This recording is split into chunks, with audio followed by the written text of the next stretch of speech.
Scent Diary episode 2. Today we're looking at Armani Code Elixir, a brand new elixir in the designer fragrance world. Now this follows on from Acqua di Gio elixir that was released about 6 months ago. A fragrance I do own and I'm not particularly that fond of it. It smells nice but it's nothing special and it costs a lot of money for 50ml, as does this £90 for 50ml.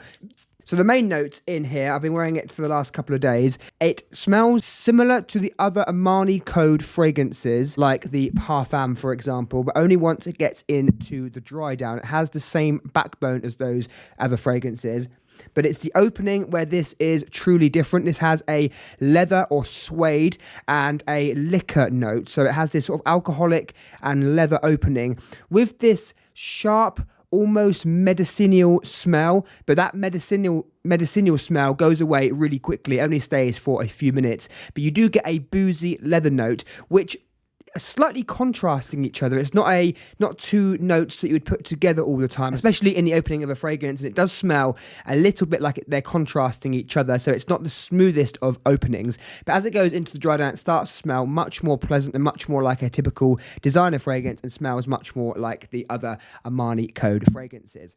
Now, the issue I have with Armani Code Elixir, even though I think it does smell quite nice and it does smell like a slightly darker version of the Armani Code fragrances, which is what we want, but when we're comparing it to fragrances like Sauvage Elixir, which was the first elixir that came out, and the first fragrance that went into the really expensive price point for a smaller bottle in the designer market, it doesn't really do anything that's captivating enough for me to buy this over one of the other flankers. Now, it does smell quite similar to Armani Code Absolute, which was discontinued a while ago, so if you like that fragrance, you might get a similar example from here. But if I was you, I would probably just go with Armani Code Parfum, because I think you're getting a better value for money and a better all-round fragrance. But Armani Code Elixir is a nice smelling fragrance, of course, and it would suit someone who wants a fragrance for a night out, but you have to be willing to part with £90 for 50ml.